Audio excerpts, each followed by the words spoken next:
Welcome into the Wheelhouse here, Elevation 5280 Sports and Lifestyle. Matt Mascarenas, Michael Spillin, back with you this morning.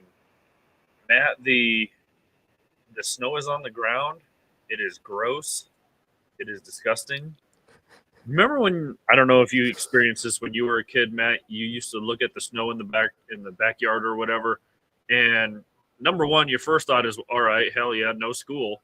But Yep. then you were like, yo, let's go make some World War II trenches in the snow, throw snowballs at people, hide. Now you just look at it and you're like, man, I got to shovel this crap. That's what I've been looking at all morning, dude. It's like I'm I'm kind of trying to psych myself up, or I've been trying to get ready for it, but seeing it on the ground and knowing I'm gonna have to go out there and push it away because it's supposed to be cold for the next couple days. I don't know if this is just gonna go away like it usually does with one of these early snowstorms. So yeah, having that mindset of I got to go out there and physically move this cold, wet snow. Yeah, it's. I'm gonna need a lot. I'm going to need a lot more coffee. But my boys are old enough now too that I can send Yeah, them out there to load them get a up, head start. load them up with shovels. Yep. Yeah. I mean, if you're in Denver like we are, the good news is it's supposed to be nice by Thursday. It's supposed to be 65 again by Thursday. So we'll see, though. It could change like it always changes in Denver. So we have a lot to get into, Matt. It's been 2 weeks since we last spoke, so there's been a lot going on. They call this the Mecca of sports, Matt. We have all four professional sports going on right now, and if you hear the obviously the song leading us into our show today, big Matthew Perry fan, Matt. Obviously, big Friends fan. One of those shows that I could watch, like The Office, on repeat. I almost probably could quote every single episode of Friends, 10 seasons worth. Just one of those shows that I could watch on repeat. So the name of our episode also is a reference towards one of Chandler Bing's quotes from the show Friends as well. So pretty interesting story there, Matt. Kind of a weird story. We were talking pre-show about it. Yeah. We won't repeat that, but yeah, it was just a weird day yesterday. So yeah, I mean, funny guy, and I like what I don't know if you saw what. Speaking of The Office, what Rainn Wilson said about Matthew Perry. Let me pull it up here, Matt. But were you a Friends fan? Are you a Friends fan? Yeah, I was a Friends fan. I watched Friends. I didn't really get into it, I guess to say, until I started my wife and I started dating and started spending more time together, and she was a big Friends fan. But I am very familiar with Friends. I'm very familiar with the majority of the episodes. It got now that I'm older, it's not as funny as it was when I was younger. I don't know if that makes sense, but yeah, I definitely know I know all the Friends lingo. I get it. I can speak Friends. Basically, I can speak Friends for sure. There you go. Yeah, we were almost going to name this episode. Could I be wearing any more clothes? But again, if you watch the show, that was actually Joey who said that, making Right. fun of Chandler. But I like what Rainn Wilson said. He said I only got to meet Matthew a handful of times, but he was always sharp and kind. He was, and I use this term rarely, a genius. Chandler was one of the all-time great characters, and his ability to spin a slightly funny line to an absolute comedy gold was unsurpassed. Soar with the comedic angels. So that was a quote from Dwight, Rainn Wilson. So Yeah. little tie-in with The Office there. So there you go. And like we said, Matt, this could be the mecca of sports, as people like to call kind of this October-ish when the leaves start turning gold and it starts getting cold. It didn't mean to rhyme there, but yeah, I mean, there's just so much going on right now. We have two games to recap of the World Series, Matt. That's been going on. I don't know if people have been living under a rock, but the World Series is going on. We will get into Week 8 of NFL action today, and then Matt, of course, we will have our in-depth, full-on coverage on whether Taylor Swift likes the snow, and all Yes. all things are leaning towards that she does not, because she will not be in Denver. No, well, I thought it was tour time. She's got to get her tour started or something. That's what I thought too. Again, again. I again, that's what she does. She's not just somebody who shows up and roots for Travis Kelsey. She's also like a, a worldwide pop star, I guess. So yeah, I get, I don't get it, dude. Like, support your man. You know, like, you're not going to show up. He goes off when you show up to games, but he's not as good when you're not here. So I don't know. I Yeah, mean, what are you doing here, he Tay needs Tay? he needs you. He needs you here His numbers in the are his numbers are significantly better when you go to games. significantly better. And you're not going to show up. Like, what kind of woman, what kind of significant other girl, what are you doing right now, Tay Tay? Yeah, it's pretty messed up how she's being It's so jacked up. She's so selfish. yeah, pretty terrible girlfriend. I would dump her. I And would. yeah, and then if you do, you get a song written after you. So that's pretty cool, I guess. Even more followers for TK Travis Kelsey there. I mean, like didn't he go up? It was like 400 some thousand followers after, when you first start. Yeah, it's there. There's more followers right there in the in the big picture scenario. This is it. This is the deal breaker for me. If I'm Travis Kelsey, you don't show up Right. to my game. I really need you there because the Kansas City Chiefs are going to need everything that they got to beat this Denver Broncos team. Sorry, dude. I can't even keep a straight face, and I said that. It doesn't matter. This whole Not- segment is just dripping with sarcasm. If you haven't noticed, because not only are we talking Taylor Swift, but yeah, I mean, look, I think that's what the Chiefs did last game on that Thursday night game, Matt. He they put in the simplest game plan. I know they barely beat the Broncos, but Matt, they barely ran anything of difficulty. Let's face it, and that's what they're going to do. They may have to put in some plays where it's a little more tricky, look, maybe more trick stuff, because look, Kansas City's used to the snow. It's not like they're strangers to the bad weather. right. They're going to put in probably the same game plan that they won on Thursday a couple weeks ago. And that's all they need. That's all they need to do. Like, what did they score? 19 point. How many points did they score that Thursday? Was It it wasn't 19? very many. Yeah. So, like, they don't. It's crazy. And in my opinion, if you're gonna stop Travis Kelsey, just put Patrick Surtain on him. Just because he's gonna destroy you. He destroys you every time you play. He's gonna destroy you again. Just put Pat Surtain on him, and maybe that's gonna maybe that'll just have him shadow him, go all over the place. Like that's what I'm saying right now is just put Pat Surtain on him, and then tell everybody else good luck, because Pat Mahomes is going to still run around in the snow. That's not going to stop, right? He's still going to run around and make plays, extend the play, do the things that he does. But at least if you got your best player, because PS2 is your best player on their second best offensive player, because you can't, put do that, and then let's see what happens. Like, what else are you going to try at this point? Right. Again, simplest game plan is going to beat the Denver Broncos. So I'm not even going to get into the ins and outs of what the Chiefs can do, because they don't need to do much. And They don't. I know the Broncos are coming off a win, but let's face it, Matt, they need to stop winning. Honestly, they winning 5-6 games this season, Matt, is going to do nothing for them. I know they're professional athletes. I know they're going to try their hardest. I know, they don't want to lose games. They don't want to be laughed at. But winning 5 or 6 games, Matt, does nothing for this franchise as a whole. You get what, a 10-11 pick in the first round, so you get a decent offensive lineman. Like, okay, whatever. And you're not building any kind of culture. Are you building any type of culture with this with the majority of these guys that aren't going to be here next season?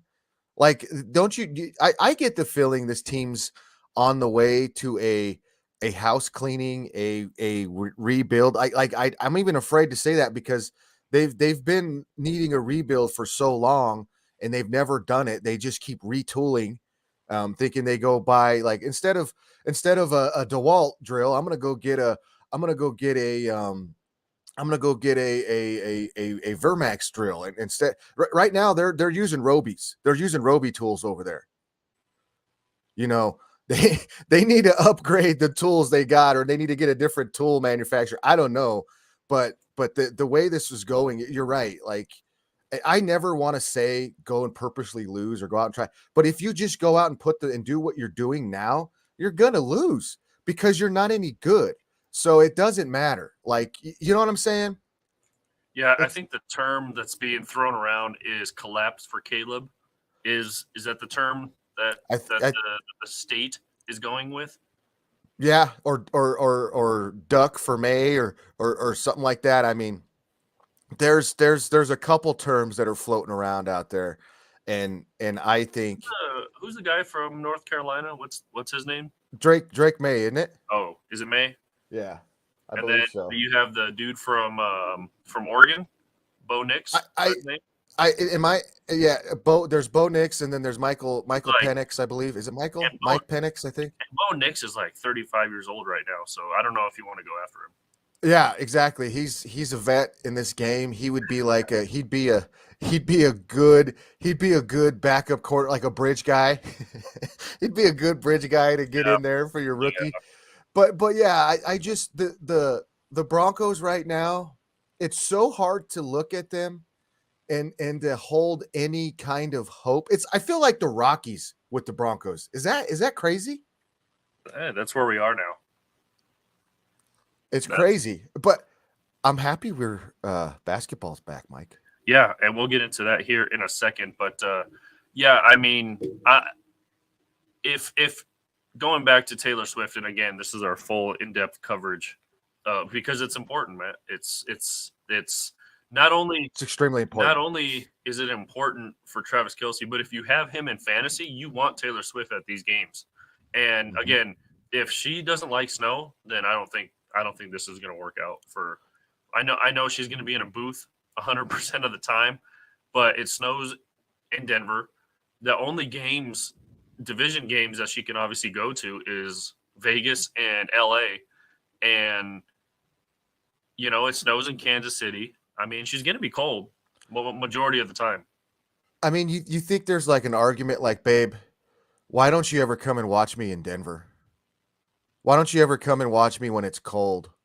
I really need you at these games and you're not there. Yeah. And don't give me some bullcrap excuse about a tour. I've seen you fly here and there with on the private jet, and you're telling me that you can't have some kind of way to get you from the PJ to the booth to that box where it's nice and warm just to come and watch me. Yeah, this is a deal breaker for me. If I'm Travis Kelce, like we said earlier, if you can't support me in Denver, then I don't need you, right? Yeah. That's what the conversation's got to come down to. So, It's got yeah. it. Yeah. So, again, a lot of stuff going on right now.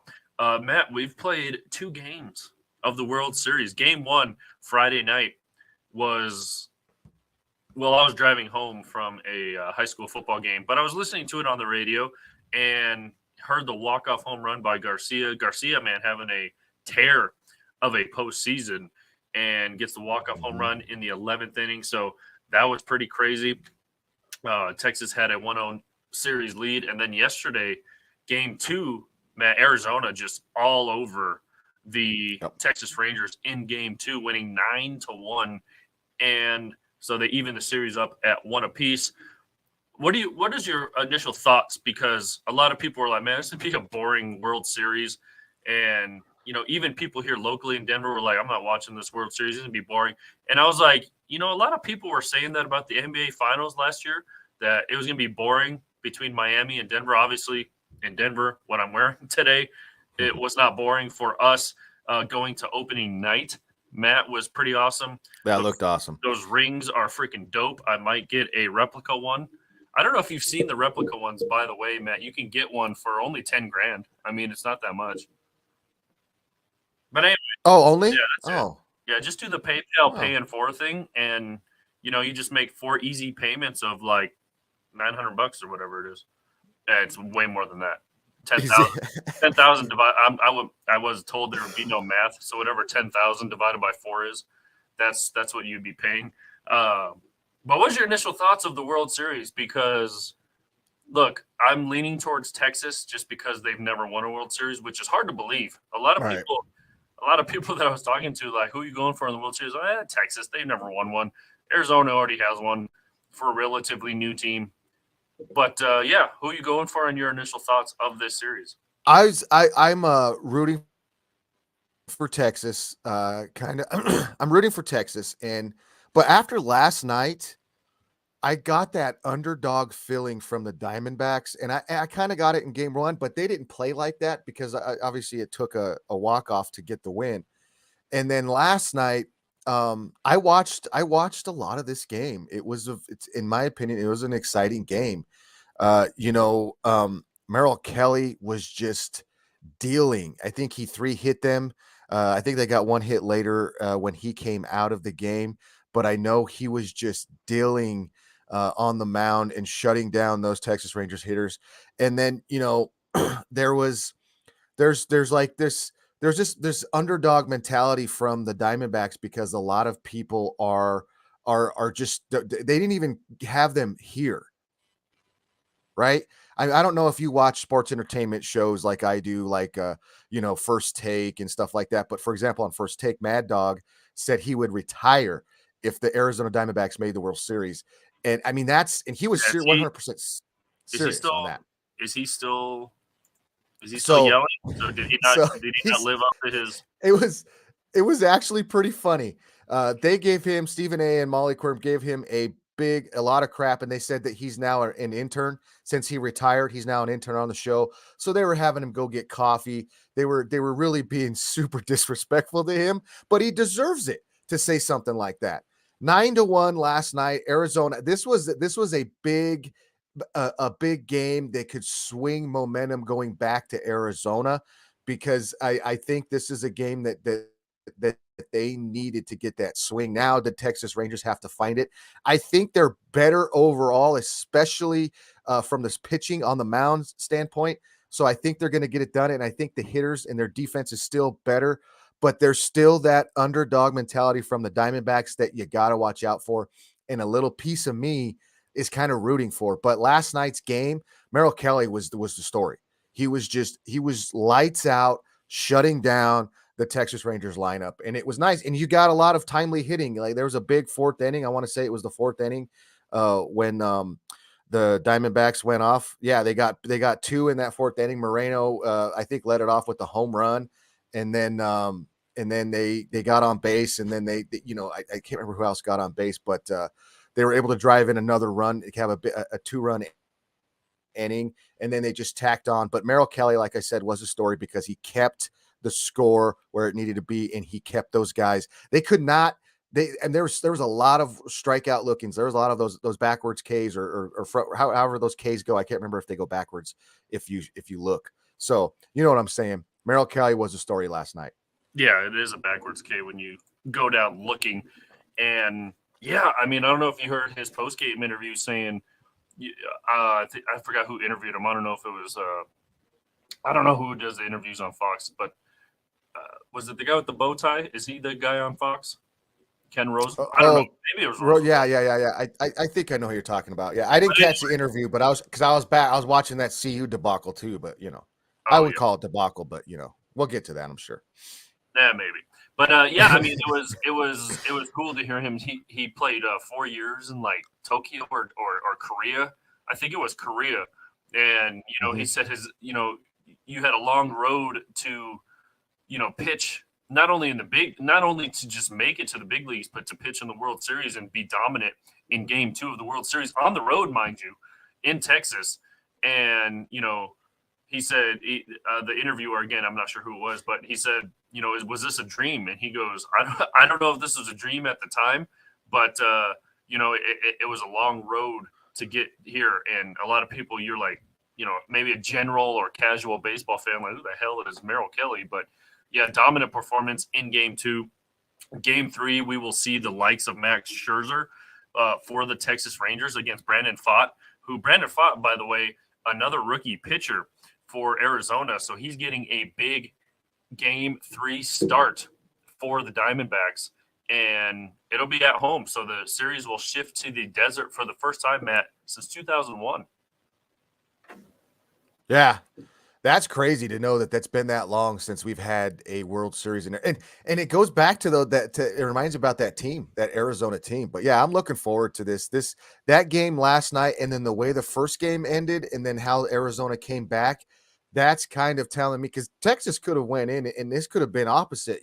Texas could have stomped on them 9-1 at home. Now Arizona's like, we got to come back. We got to get it's just that mindset. Now you have a game. It's 1-1. Now, the Texas is fired up because they got to get that game back. And then Arizona's fired up. Hey, we can beat these guys. We've had them on the ropes in game 1. It took a walk-off, and then we dominated them on the mound here. So I think this series is going to get even more competitive now that it's 1-1. So I'm excited for it. I enjoy watching, October, November baseball.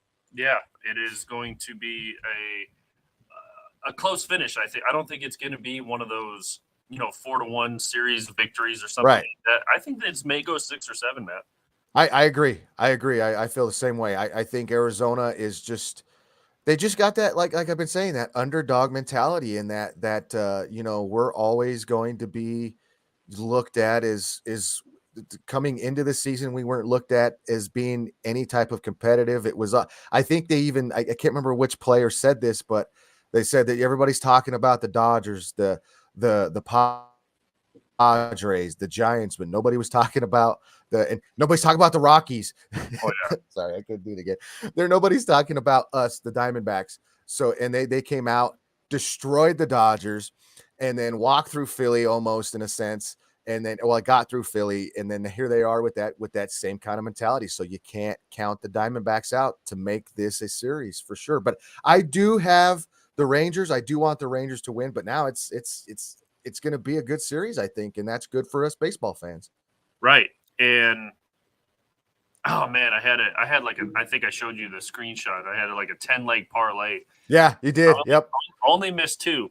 And then I put I tried the live betting last night during game 2, and that was interesting because every time I try to put my $10 bet, I don't know if the bets get suspended. It kept moving, huh?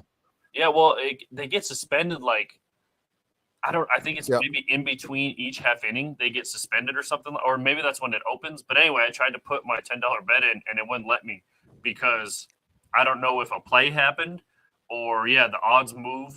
Obviously, they move when it's live betting, but right, and that's what I think it is, because I've tried to do live betting too in other games, and I think I've lost out on one in the Super Bowl last year with Pat Mahomes.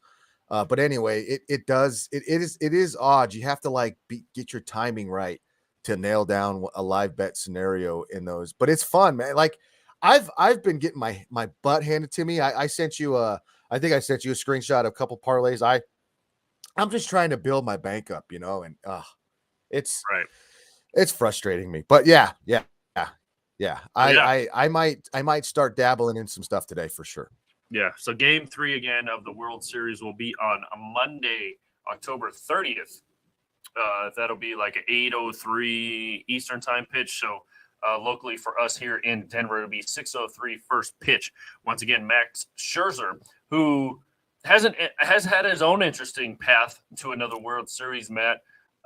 You know what I forgot? I forgot he pitched for the Dodgers. I forgot he was on the Dodgers because they threw up a graphic, and this is his 4th or 5th, whatever it is, pitching in the playoffs. And this was before the World Series started. This was back in the ALCS, and I forgot he was on the Dodgers, man. I forgot he was on Arizona, but he never pitched in the playoffs for Arizona, but he was drafted by the Diamondbacks. Right.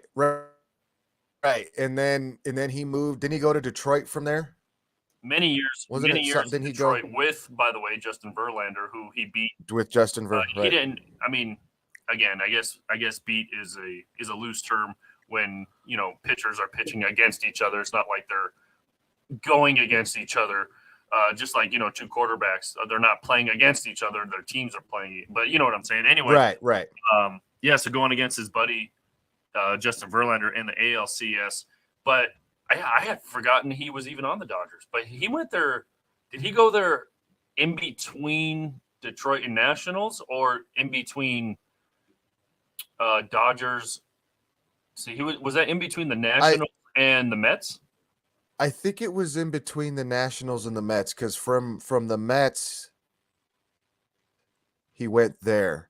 Or no, wait, from the Nationals he went to Detroit, or not Detroit, but the Dodgers, and then from the Dodgers he went to the Mets.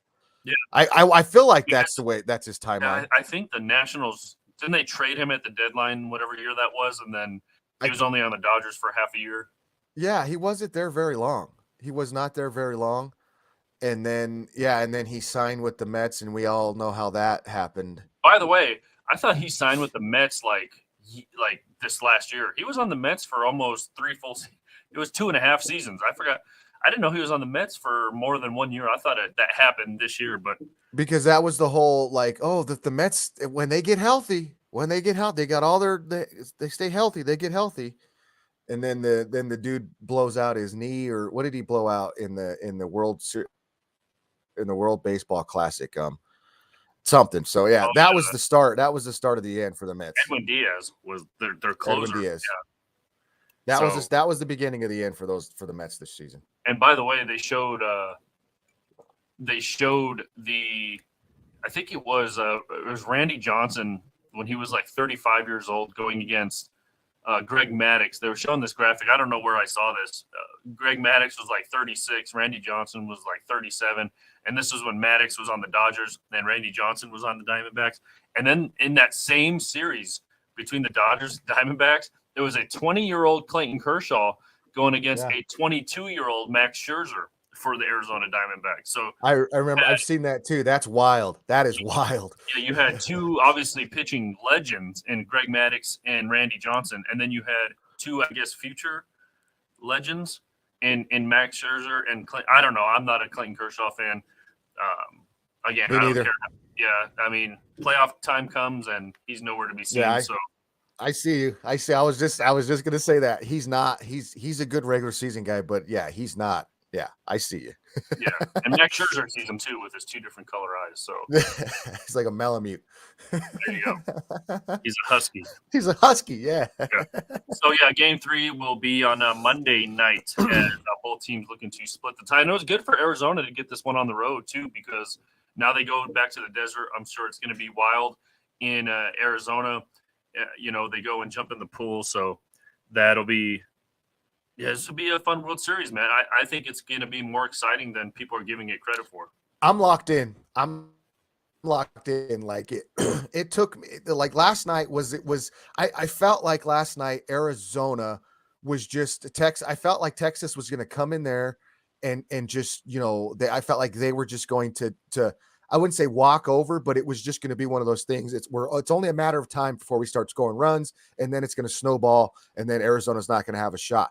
Merrill Kelly said, nah, I'm going to dial you guys back. You're only going to get 3 hits tonight, and you're not going to score a run until later in the game. I think they didn't score until the 7th inning or something like that. But yeah, I just, last night was one of those games that puts you like, okay, we got a freaking World Series now, and I'm excited for it. Yeah, Game 1, by the way, Arizona struck out 12 times in Game 1. How about this in Game 2? 1 time. And it wasn't until the 7th inning that someone struck out for the Diamondbacks. So, and yeah, Max Scherzer is going to be an interesting one. I know he missed a lot of time heading into his first start. I don't know if it was the division series was his first start or the championship series. Either way, he pitched a lot better in the closing game?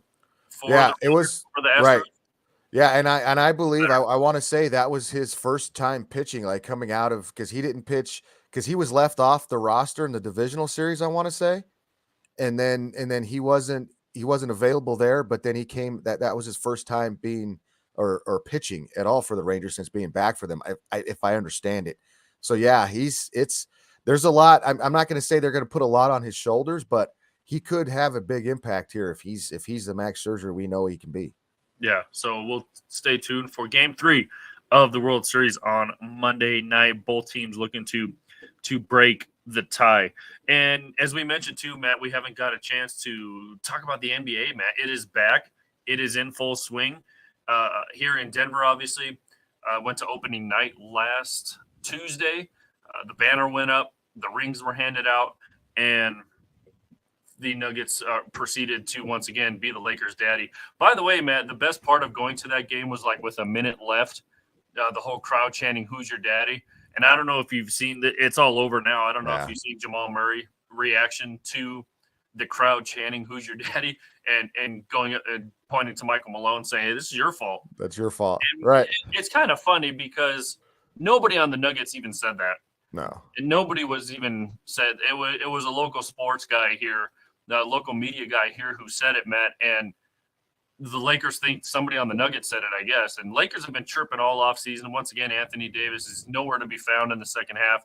LeBron apparently is on a minute restriction now because his old ass can't keep up in the second half.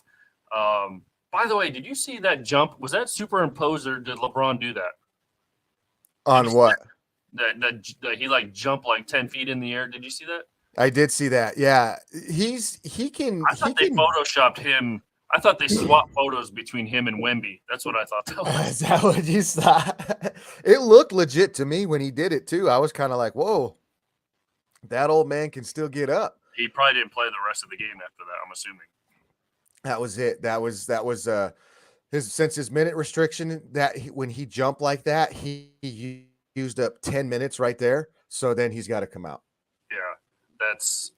Yeah, I was like, whoa, did he really do that? And then of course, you know, the go-hards of who need to be surgically removed from LeBron's jock were like, the King's still flying high in season 21. I'm just like, how do these posts show up on my social media, by the way? So I always have to hide them on my timeline or whatever. Stupid. It is so wild, Mike. That's one thing that I've noticed in the NBA the first couple weeks of the season is that how many of these sports entertainers, these blowhards, these people that talk about stuff on these shows, that they constantly put teams like the Suns or give comments out like LeBron, man,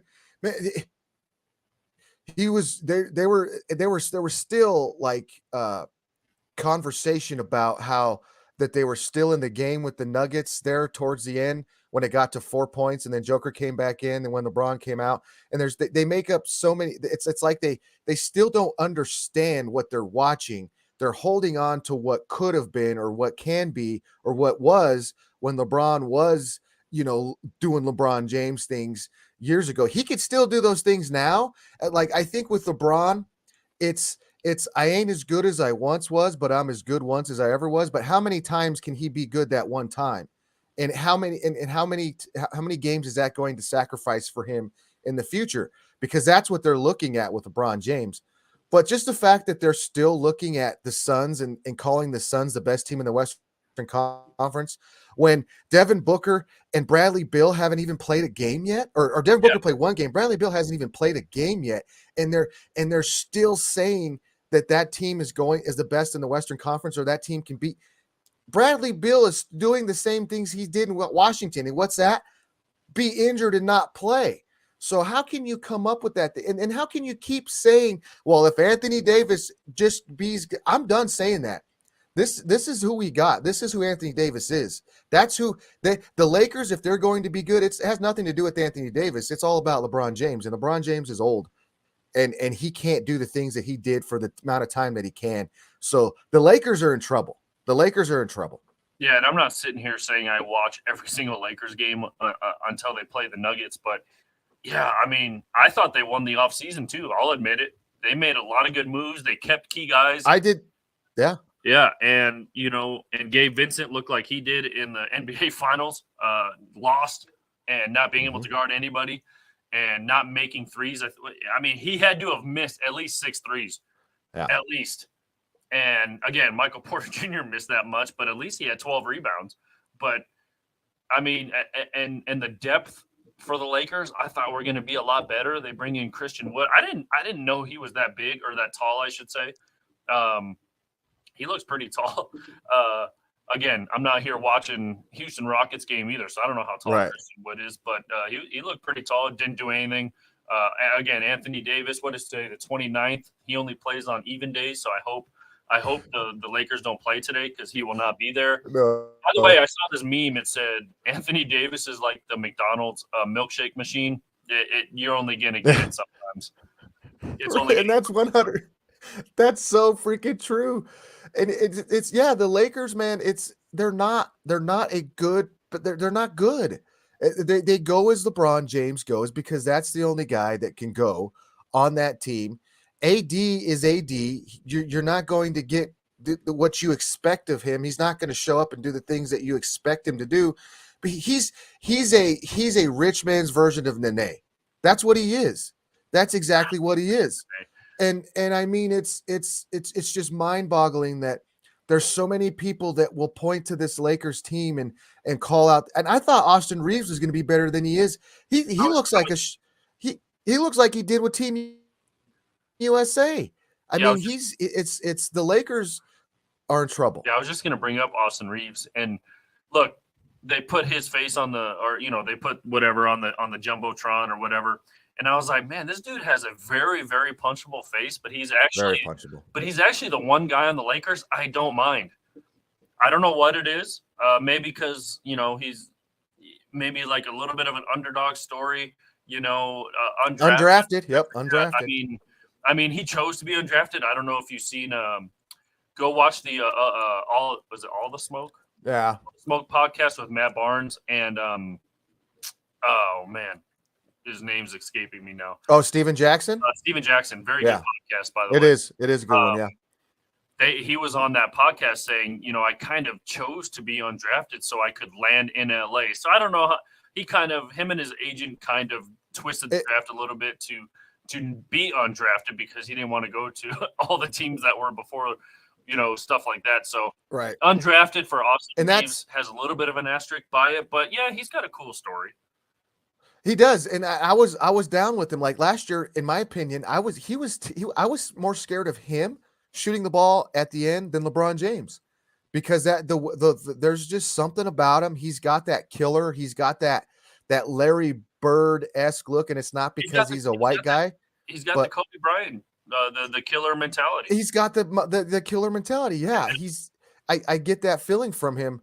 But just like you said, I listened to that podcast too, and then I followed Team USA this year with Anthony Edwards, with him, and I'm like saying, okay, let's see what these guys can do as far as guide a team and see if these guys are the guy. And Anthony Edwards is the guy. I came out of that with Anthony Edwards like, what else do you want me to do? And there's a story about Anthony Edwards and Steve Kerr. I don't know if we have time. It doesn't really relevant to what we're talking about here though, but I came out of that Team USA looking differently at Austin Reeves and that podcast and everything around it than I did going into it. So I thought that he was going to, and he still could be, because I do agree with you. He's got that killer instinct. He's got that mentality, but I don't know if he's got the right attitude, if he's got the right mindset, if he has the right a fire outside of the cocky and the arrogance of what we've already kind of talked about, that killer mentality.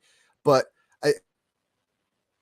I just don't know if he's enough there in with the Lakers. But like I said, and look what it took the Lakers. It took LeBron James to play 35 plus minutes and go off to beat a team that doesn't have Bradley Beal and that doesn't have Devin Booker on it. And that's what it took for them to win. KD is another guy too that is not looking as good like KD did in the past. And I think the Suns could be in trouble in that sense, because you already got a jacked up Bradley Beal who has done nothing but be a 3-time All-Star in the East and the Wizards' second leading scorer, or all-time leading scorer, I think is what he is. But either way, he's done nothing to this point. And there's even starting to be rumblings that the Wizards traded a defected player to the Lakers because his back is still hurt like it was last season. So the teams that were supposed to be the best in the West, they still look like they're trying to catch up to the rest. Right. And reverting back to the Lakers really quick before I want to get into what Kevin Durant said about Phoenix. Look, I don't think the Lakers should go as LeBron goes anymore, especially if he's going to be on this minute restriction. And look, when somebody gets hurt or when the Lakers start losing, that minute restriction is going to go out the window. Right. And it could be, look, I think LeBron was more hurt than maybe he led on last postseason. Right. And he had what, 2 bum feet or whatever it was. I don't Yeah, know. he's yeah. And I'll give credit to him because he didn't really complain about it. He didn't really say much. You didn't hear anything. I didn't hear anything in the offseason about his feet. So I Right. guess they did a good job keeping that under wraps. But as soon as someone gets hurt, Matt, and their depth even is lower than what it is now, that minute restriction is going to go out the window. He's going to be back up to 30-plus minutes. But this team needs to go as probably Austin Reeves goes. Look, it can't be Anthony Davis because he's way too inconsistent. It sure as hell can't be. It sure as hell can't be D'Angelo Russell. I don't know. When they re-signed him, I'm like, good for everybody else in the West because he would be so much better, Matt, coming off the bench. And I know, remember last postseason, he was so pissed off when he heard that he may be coming off the bench. And I'm glad Dennis Schroeder's not there. I can't stand that dude. Right. Right. I don't know. I posted this last postseason, Matt. The Lakers are down by like 20, and then somebody makes a 3 on the Lakers, and he's the only one in the corner going, the veins and the 3-point in the veins. I'm like, dude, no. He's a clown. Yeah. Yeah. But this team needs to probably go as Austin Reeves goes, honestly. And maybe they need to think about somehow inserting Hachimura into the starting lineup. I know they need depth off the bench, but this Lakers team probably needs to go as Austin Reeves and or Hachimura goes. And they both re-signed there for a reason. They're younger guys. Maybe the torch is going – it can't be LeBron or Anthony Davis anymore. No, I agree 100%. 100%. It can't be LeBron and it can't – and LeBron wants AD to be the guy. He's been wanting him to be the guy since he got there. That's why he wanted to get the trade. That's why he traded that that nucleus away. He wanted him. I agree. It's AD is AD. AD is going to do what AD does, and you're going to have to do what you can with what he gives you. But yeah, it's got to be somebody else. They gave Austin Reeves a lot of money, and he chose to stay there. He put himself in the scenario to be there. He's got to take that next step, and that's what I was looking at with Team USA, and he failed to take that next step with Team USA, which he had an opportunity to with Anthony Edwards and those guys. That could have been a good little nucleus going forward. And there was even talks. I was even reading that if Anthony Edwards doesn't get healthy there or get happier, they make that Minnesota Timberwolves, which I think is a better option, a better team than the Lakers are right now. But I'm sure we'll get to the end of that at some point. But yeah, and Austin Reeves needs to take that step. He needs to be the guy that takes that next step instead of AD. It's not going to happen. And LeBron needs to start looking elsewhere, or they just need to trade AD.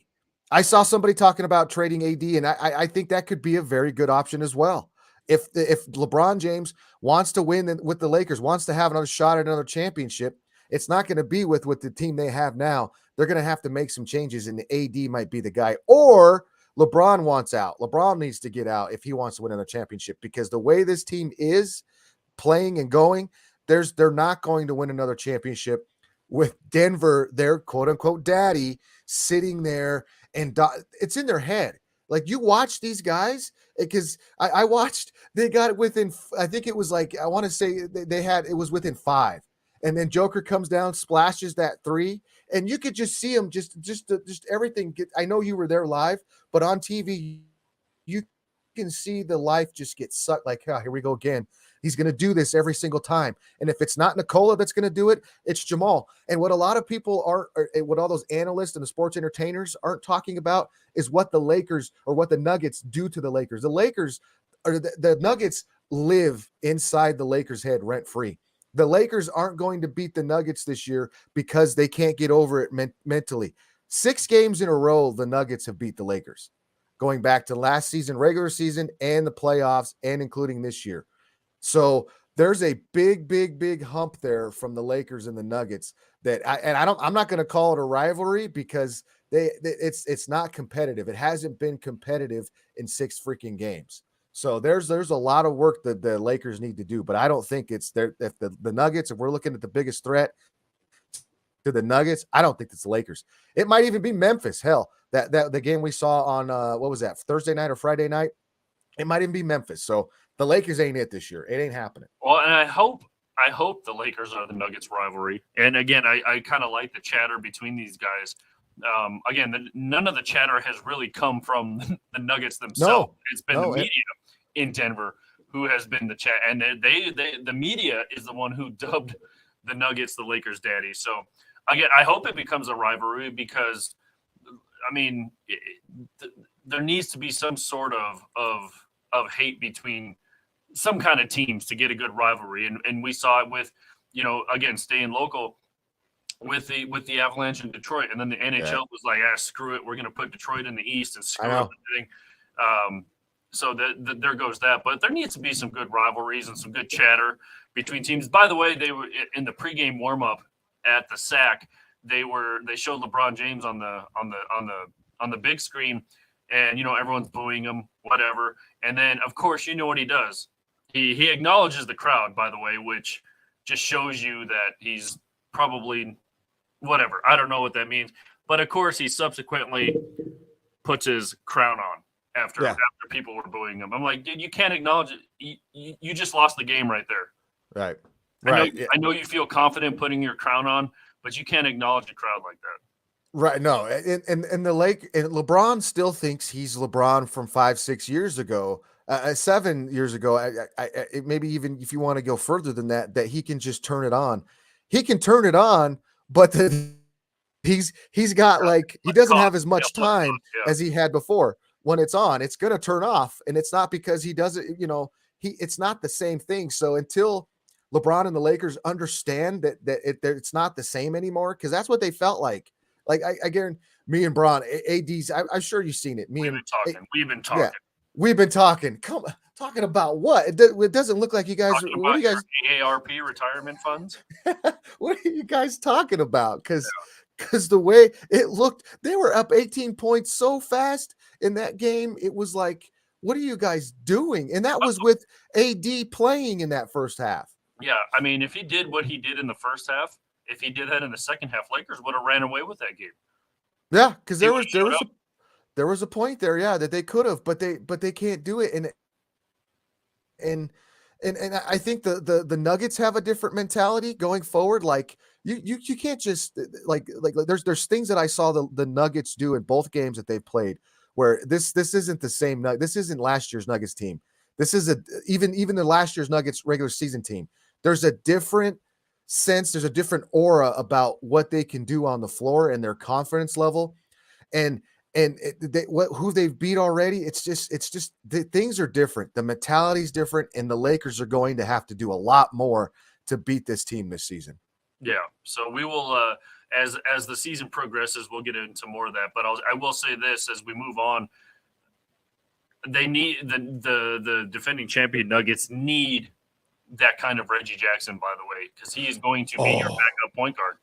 You don't have Bruce Brown. By the way, Bruce Brown's still wearing overalls and boots in Indiana, trying to bring his Midwest swag up to Indiana. Again, I hope Indiana loses every game, but still bitter about that.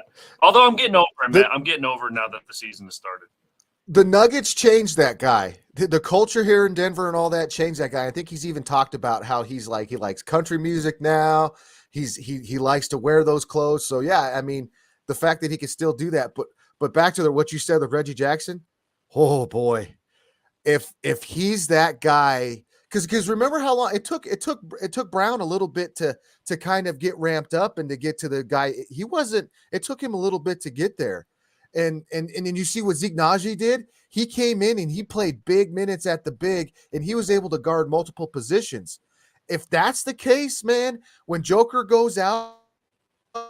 And you got AG on the Aaron Gordon, and then not to mention what that guy's been doing this year, just so far. And I know it's been 2 games, but my goodness, there's a lot of things where you're looking at. And I don't know if you saw Gilbert Arenas, but he said something this year, or he said something going into the season about how he didn't like how the Nuggets didn't add anybody.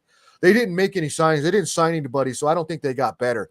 That's not the Nuggets way. They don't sign. I know they did it with Bruce Brown last year, but They're He wasn't even a big signing. he wasn't. Nobody knew he was going to turn into that. Right, exactly. It took him time to turn into that. So what the Nuggets got, the Nuggets have a plan. Like I said, they're playing chess while everybody else is playing checkers, trying to get the right pieces right. And the Nuggets are setting up moves for future moves with Julian Strawler, with Hunter, and then you got what they've done with Zeke. They sign him, they sign him to a contract, and then he's supposed to, if he stays healthy, he is a big part of what the Nuggets can do this season, because what he can guard out there, he can guard a multitude of positions. And what that does is that puts AG, you put AG on your best big, or that the other team's best big if they have one.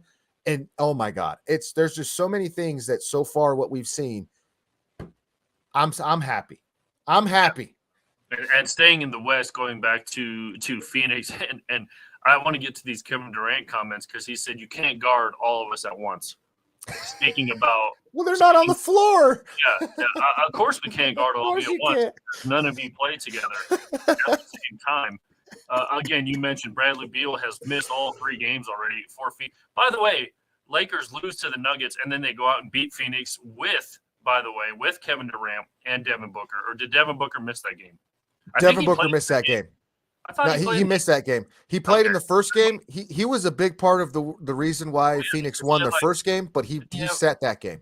All right. Well, yeah, you can't guard all 3 of them because none of them played together at the same time. No. And they're another team, Matt, who just traded away all their depth. They have – I couldn't name you one person on their bench. I mean, right. You trade DeAndre Ayton, which fine. Yeah, he was trash anyway. The biggest soft big, I should say, in the West at least. In the West for sure. Yeah. And B's got it in the East, but in the West it's him. Yeah, so you bring in Yusuf Nurkic, who Nuggets are really familiar with. Yeah, I know. He's not going. I mean, is he going to stop? I mean, all these teams, like you mentioned, bring in these guys to try to stop Nikola Jokic. And remember when Hachimura was dubbed the Joker stopper? Yeah, that still hasn't happened. I mean, Yusuf Nurkic is not going to stop Jokic. Number one, because he just flat out can't. But number two, Matt, they know each other. Like, Jokic knows Yusuf Nurkic. Like, they know they play together. They practice against each other. The Nuggets chose basically Joker over Yusuf Nurkic because there wasn't enough room in this town for the both of them. And these teams it's just baffling. Like you mentioned, these national media guys and everyone picking Phoenix, and then TNT putting that graphic up on opening night without the defending champions on their graphic. And Charles Barkley got all pissed off and apologized to the city of Denver for saying, that's terrible, kid. I don't know. That's terrible. I don't know, Ernie.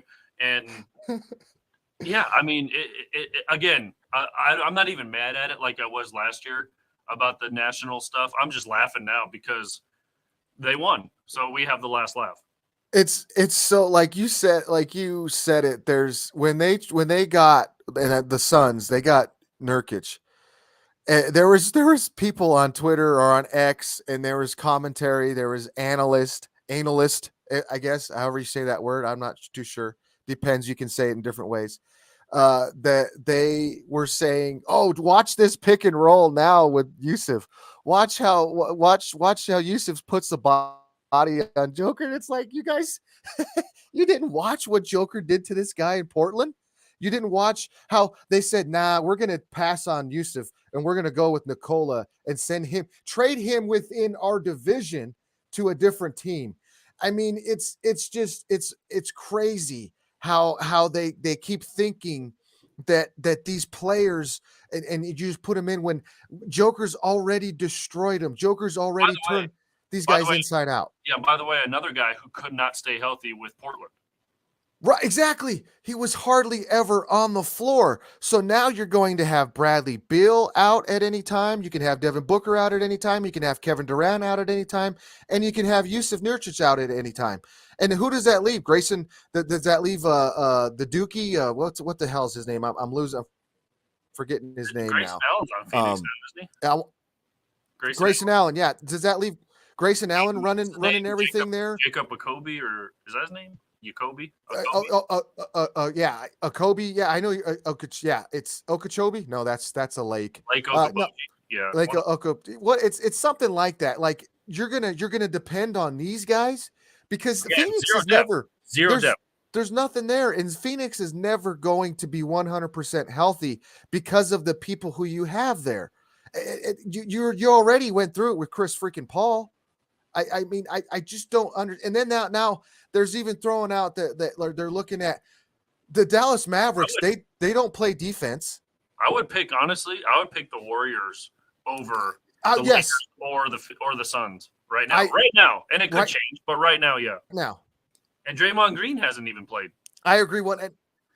And great Draymond Green has it. I would look at Sacramento. I would look at teams like the Warriors, Sacramento, Minnesota, Memphis as teams that are more complete, that are more dangerous, that have more options, that have more continuity, that they're together. They're more of a team, because that's what nobody's looking at that and saying, look at what Denver has done.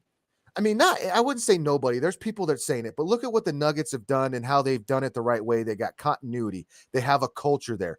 Sacramento's doing that with what they have with Fox and Sabonis and Mike Brown. By the way, did you see that dunk by Malik Monk the other day? Oh, yes.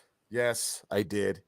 That was crazy. But there's, and then what Memphis is doing, what Minnesota's doing, they have.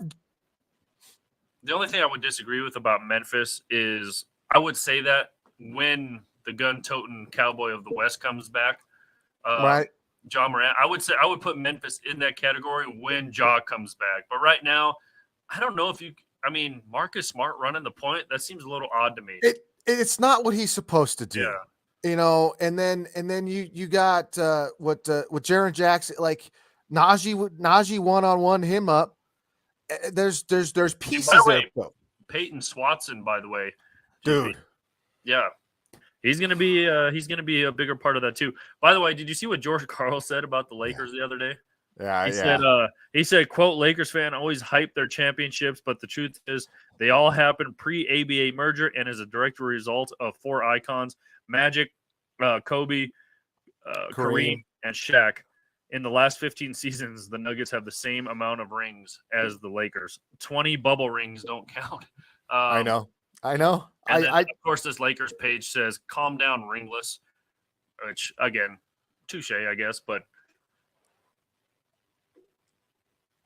like the Lakers, if you really break down to that, if you really look at it, the only thing the Lakers can hold over is that asterisk bubble championship over the Nuggets. But at the same time, you want to play, if you want to go back and say, like, that's when it starts. Anthony Davis doesn't make that three in game 2. The Nuggets win that series. By the way, again, I don't like the bubble. I don't like the Disney Magic bubble ring either as much as the next person. But what if the Nuggets were to have won the NBA Finals? Are we putting an asterisk by that too? I'm sure they would. Of course they will. No, I'm saying do we? Do we? No, we don't.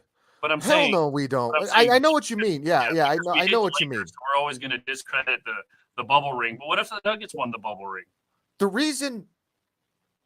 The biggest reason why I discredit the Lakers and I put the asterisks there is because they were, and I know this might sound crazy to other people, but you look at LeBron James and Anthony Davis at the point of when COVID happened and when they shut the season down. AD was hurt. LeBron James was hurt.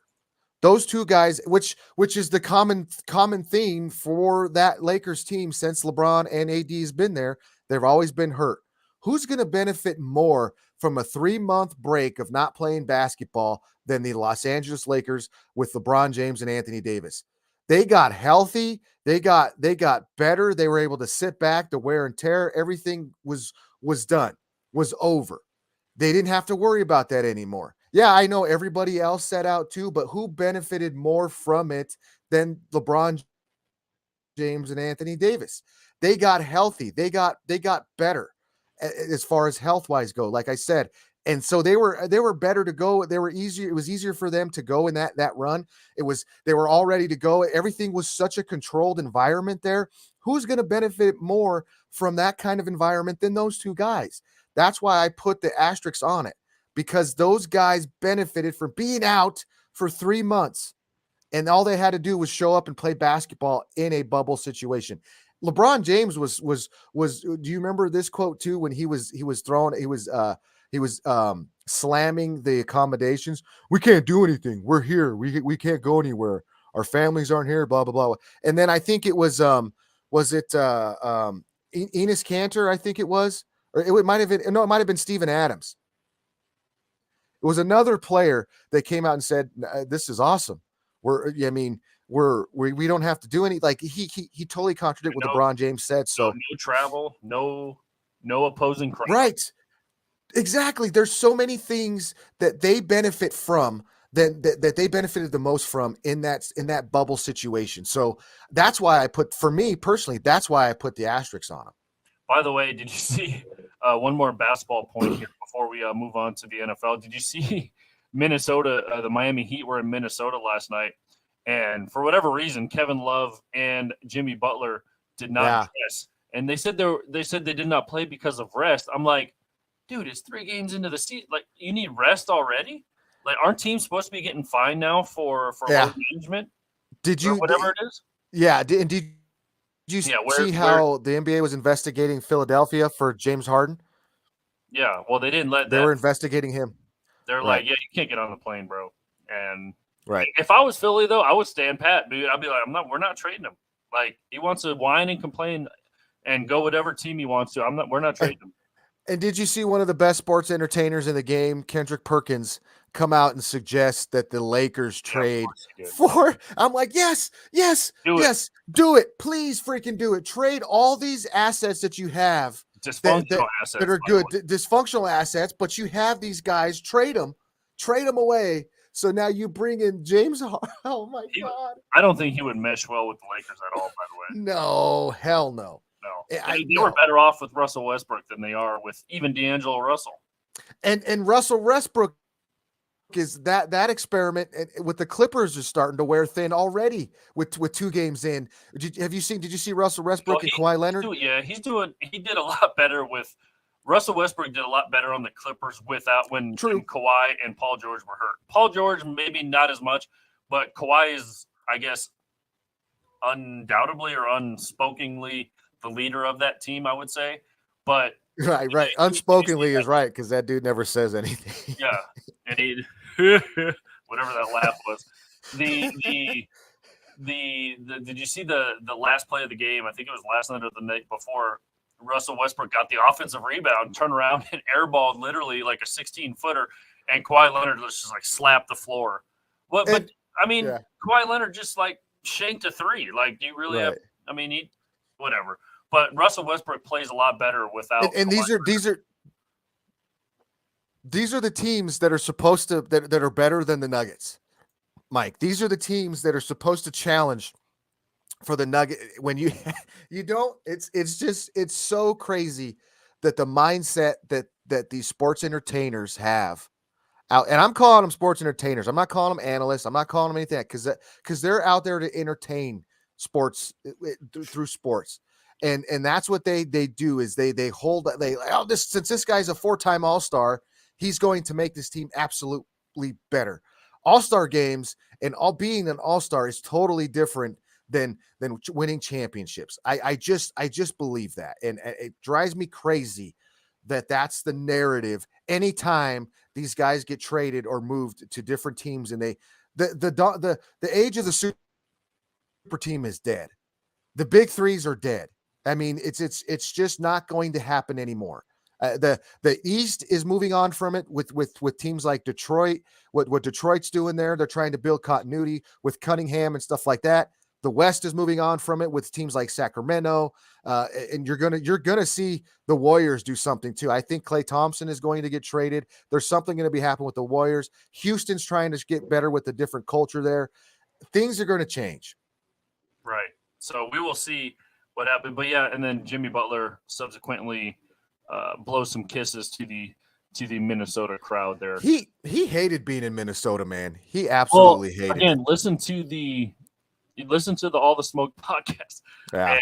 And it was funny because they shared a story. I don't know who it was. I think it was Jeff Teague was on I think it was all Up in Smoke podcast or All the Smoke podcast, and he had a crazy story about Jimmy Butler and a practice that they did. And that was back when Tom Thibodeau, by the way, was the head coach. So go and watch that. By the way, speaking of the Timberwolves, go watch Karl Anthony Towns on the Paul George. By the way, The Big Purr. love the Paul George podcast too. Yeah. Podcast P. Karl Anthony Towns. This was last season. Karl Anthony Towns was on. Yeah, that's where they came up with the Big Purr and stuff like that. It's pretty funny. So go watch that one as well. All right, man, let's move on to the NFL. Try to run through these games as quickly as we can. But yeah, good to have the NBA back. By the way, NHL is back as well. And yeah, good start to the season, at least locally here for the Avalanche, as well as they start the season 6-1. Dallas 4-1. Only one undefeated team left, Matt, and that is the reigning champions, the Vegas Golden Knights, 8-0-1. They do have an overtime loss, but they are 8-0-1. By the way, did you see their rings, their championship rings? Mm-mm. So there's, I think the Nuggets got a little inspired by the Vegas Golden Knights rings because Vegas, you can screw the top off and wear it as a pendant, like a necklace. And then and inside the ring is a little miniature ice rink of T-Mobile Arena where they play. Oh, in that's Vegas. cool. And it has every goal scored from Game 5, the clinching game, on the little ice inside the ring. That's cool. Yeah. I know the Nuggets ring, and I don't know if you saw this really live there, but they have like another little ring you can put on a pinky ring. Yeah, and it has a little banner in it. And I thought, because you could slide it out, and I thought you could wear it like a brass knuckle, so you could punch somebody with it. Yeah. So that's what I thought it was too, which would have been cool.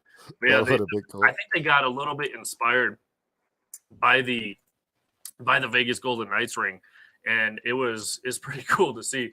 Yeah, go check that out because it was. I think the Nuggets got a little bit inspired by Vegas's ring, so go check out their ring as well. All right, Matt. We are in week 8 already. How about that? That's crazy. That is crazy. Week 8 of the NFL season is halfway through. Halfway through. By the way, we'll get into a little bit of fantasy implications, but the latest edition of Fantasy Talk with Tom is up on the website. Those guys have a good show, man. I enjoy that show. So go check that out. Fantasy Talk with Tom, that is on the front page.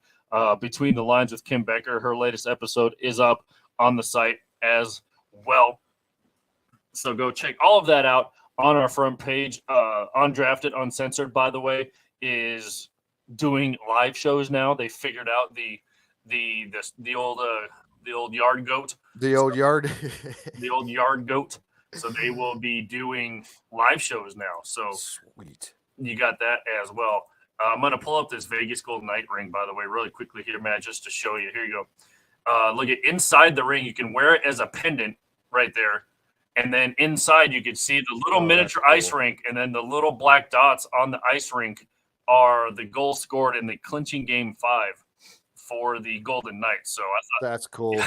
I thought those rings were pretty dope as well. So there you go. Ring time. All right, man, let's dive into these NFL games. AFC East matchup with the 2-5 New England Patriots going into the 5-2 Miami Dolphins. Miami's an 8-point favorite at home in this one. Obviously, Mac Jones is he riding the pine? He might here soon. 7 touchdowns, 7 picks, 1,400 yards. But 7 picks is not doing well for Bill Belichick. Stevenson is your leading rusher, 2 touchdowns. Kendrick Bourne is your leading receiver. Tua having a pretty good season, over 2,000 yards already, 15 touchdowns. Raheem Mostert, 9 rushing touchdowns. And, of course, the Cheetah, 7 touchdowns through the air. Everyone is mostly healthy. Raheem Mostert, by the way, coming down this morning, he is questionable for this game. Jalen Ramsey was upgraded to probable, so look for that. Xavier Howard was listed as questionable, so your 2 starting cornerbacks are up in the air in this one, but Raheem Mostert is questionable. That came down this morning, Matt. Obvious pick for me, Miami at home. Yeah, I want to take Miami at home because it's just like it's just so that's just the way it's gonna go. But I don't know what the heck we're gonna get from the Patriots. Right? They've been getting their butts kicked all season long, except for a win against the Jets. They get smoked by the Cowboys, they get smoked by the Raiders, and then they they come out and win a gutsy performance over the Bills, who I don't know what the Bills are doing. I want to go with Miami, like I really, really do, but I don't know what we're going to get from the Patriots. I really don't. And it's like you want to say what you're going to get from Miami. You know what Miami's going to do. It's at home, so you can't look at Foxborough or Gillette Stadium as that home field advantage. So yeah, I'm going to go with the Dolphins in this one, but I just don't know what to do with the Patriots. You still have Bill Belichick, who after last week, like I don't know if that was a Bills football or if that was a Bill Belichick Patriots doing what they do. But I'm going to go with the Dolphins too here. But I really don't know what to think of the Patriots. I don't know what to make of them this season. I can't put my finger on what kind of team they are, if they're going to go forward with Mac Jones, Bill Belichick. I don't know what's going to happen with them. But this one, I got the Dolphins winning this game as well. But I just don't know what to do with the Patriots Right. anymore. They do. Yeah, we'll see what they do with Mac Jones as well. Battle, would say of New York, but I guess the battle of the Jersey Shore, the Jets and the Giants battle. T-shirt time. Yeah, T-shirt. Cabs are here, Cabs are and here. so we got I guess the battle of the Meadowlands or whatever you want to call it. Either way, there's no away team because they both play there. Jets coming in 3-3. New York Ew. Giants. The New York Football Giants are the home team in this one, although we'll see how many green jerseys as opposed to how many blue jerseys are in the stands. But Jets coming in 3-3, Giants coming in 2-5. Giants are the underdog in this one, 3-point favorite for the New York Jets. Again, take that with what you will. It's not really a away team. There's not really a road game for the Jets in this one. Zach Wilson, him and his hot mom coming in with 4 touchdowns, 5 interceptions. Again, taking over for Rodgers in that game 1. Daniel Jones, again, another person. Is he going to be riding the pine soon? He might as well be. 2 touchdowns, 6 picks, not even 900 yards through the air. Again, if these two guys go head to head, Matt, we're in for a 3-0 game. But Saquon Barkley, again, he might be on his way out. Only 1 touchdown on the ground. Darren Waller did not have a touchdown catch until 2 weeks ago, Matt, and he's your leading receiver.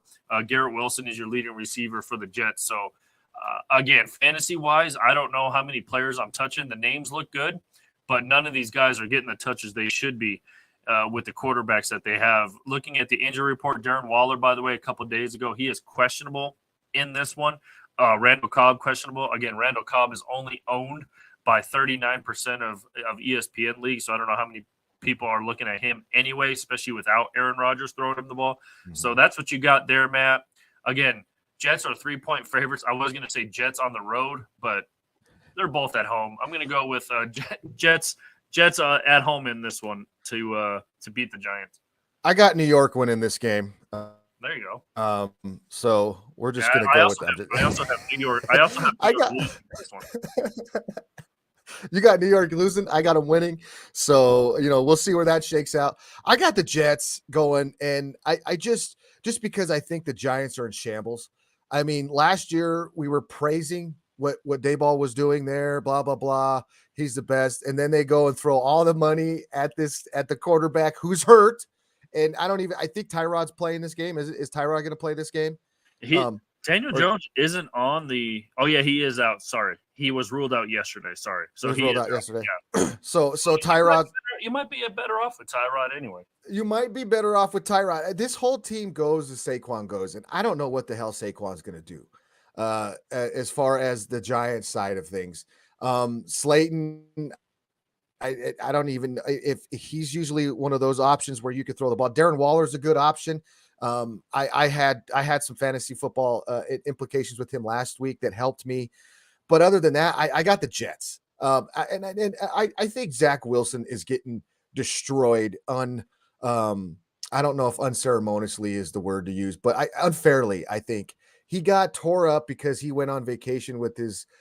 He took his. I think he went down to Florida, Del Boca Vista. He took his old lady out there, to play shuffleboard tournament. She had a shuffleboard tournament, so he went out there and. But they're giving him crap because he took his girlfriend on a vacation during a bye week. They're upset with him about it. So he's unfairly getting criticized there, getting everything thrown at him. He's not supposed to be playing quarterback. It's supposed to be number 8, Aaron Rodgers. Okay. But it's not. So throw the kids some slack. The Jets are 3-3. Okay. They're doing the best they can. They have a tremendous a group of talented young offensive players and even defensive players, but the offense with Breece Hall, Garrett Wilson, what those guys are going to do, especially what Hall does.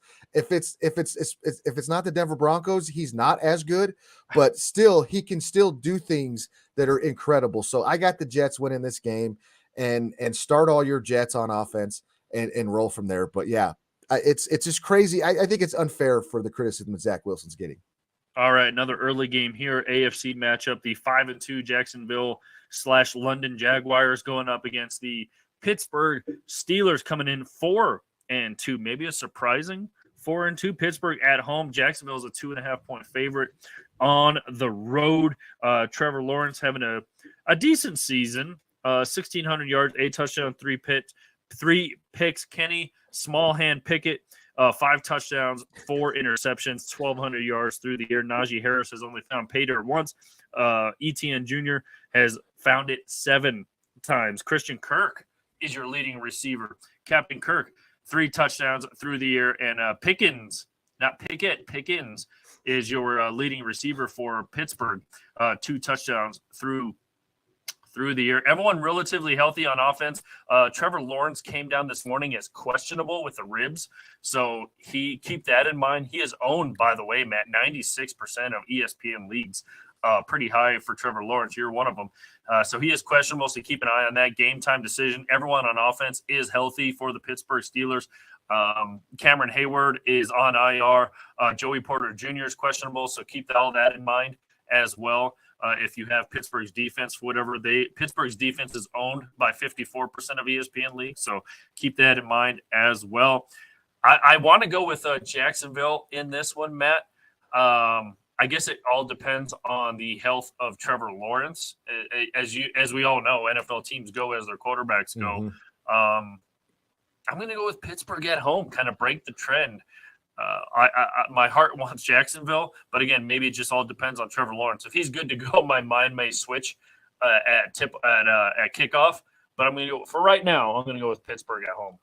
It's crazy, and I'm going to kind of go the same way. I got Pittsburgh at home as well, just because I don't know what Mike Tomlin's the best coach in the NFL, and he has been for the last 5 seasons. I just what he has done. Being able to manage the Antonio Brown deal with everything else that he's had there. And he still has this team that's not very good as far as when you look at talent on the field, but he gets the best out of his players. That defense is always going to have something to do with this team winning. But you look at the Steelers and the Jaguars, they're both 5-2. The Jaguars are 5-2. They both have 2 losses. Jaguars have 1 more win. But they haven't played good. They haven't been good football teams this year. The Steelers got their doors blown off in the first game, 30-7, when they played San Francisco. They got blown out by the Texans, 30-6. But they have wins over the Ravens, the Rams, the Raiders, and the Browns. So, like, where do you throw that with there? And then when you look at the Jaguars, who've almost like in the same vein haven't quite got going yet. Trevor Lawrence hasn't been the slicer and dicer that I hoped he was going to be for me personally with fantasy football, but I know exactly what the Jaguars wanted. Calvin Ridley hasn't shown up yet. Travis Etienne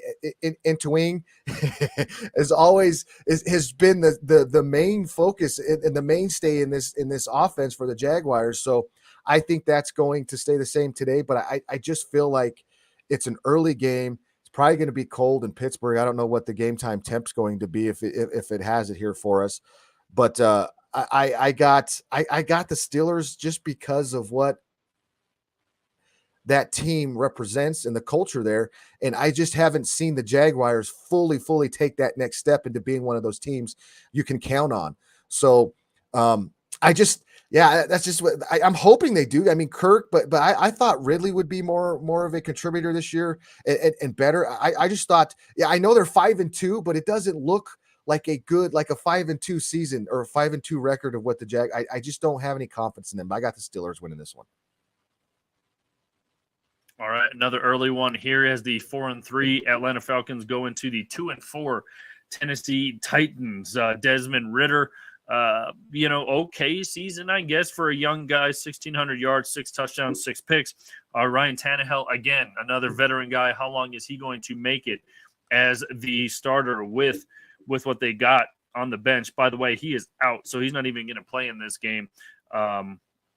So it'll be, who's their backup over there? Is it Willis? It doesn't matter. I think that's who their quarterback is. Their backup. It doesn't matter. It's Willis, but they hate him.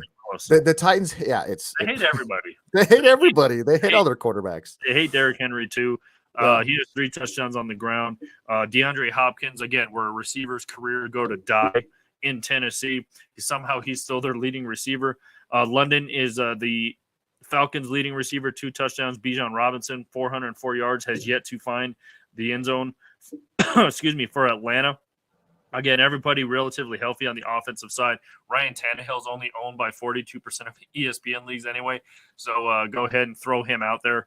By throwing him out, I mean in the trash, so go throw him out. And there you go. By the way, the Atlanta Falcons are 2.5-point favorites on the road in this one. So I'm going to go with Atlanta. Tennessee's, like you mentioned about the Giants in shambles, Tennessee's in shambles. I don't know how long Tannehill's going to make it. I don't know how long Mike Vrabel's going to make it. So Atlanta on the road.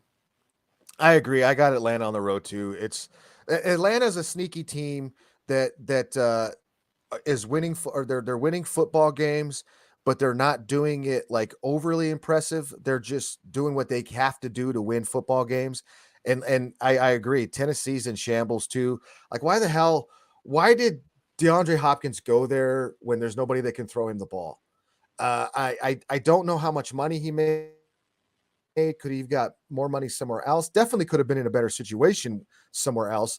It's kind of like when Julio Jones went there, who is now, where did Julio Jones sign? Did he sign? Yeah, he just signed with Philadelphia. But just ask with Philly. Ask Julio Jones and ask Randy Moss how that turned out. Exactly. Like what's so appealing about Tennessee for an aging wide receiver? I don't get it. So ask Eric Decker too. Ask Eric Decker too. I mean, you just keep going down the freaking list. AJ Brown, luckily he was traded away, but still you could probably go talk to him about it, even though he was kind of successful there, but it's still the same situation. I don't know, outside of what Derrick Henry does, this is going to be just a straight heavy dose of Derrick Henry, I would say today. But I got the Falcons winning this game. It could be sloppy. It could be gross. I don't know if I have any interest in watching this football game if it was on, but I got the Falcons. All right, speaking of another sloppy, gross game, we have the Houston Texans going into the 0-6 Carolina Panthers. Texans 3-3 and also 3.5-point favorites in this one. CJ Stroud doing pretty dang well for his first season. Finally threw his first interception last week or the week before. 1,600 yards through the air, 9 touchdowns. Again, just one pick. Bryce Young. So battle of 2 young bucks. Bryce Young, who was on the mend, is back and starting in this game. He's got 6 touchdowns, 4 interceptions. Pierce for Houston, 1 touchdown on the ground. Hubbard for the Panthers, 1 touchdown on the ground. Adam Thielen, maybe kicking himself for leaving Minnesota. I don't know. 4 touchdowns through the air. Collins is your leading receiver for Houston, 3 touchdowns through the air. Kind of everyone's healthy. Robert Woods is out. He's only owned by 51% of ESPN leagues. Everyone else kind of healthy on the offensive side. Hutchinson is questionable for the Houston Texans. Everyone on the Carolina Panthers injury report is on defense, except for Shinnick Jr., the wide receiver. He is out. But Texans on the road all the way in this one, Matt. I don't know if Carolina – can Carolina go winless? Is that possible? Man, I mean, if they do, that would help out those teams that are in that.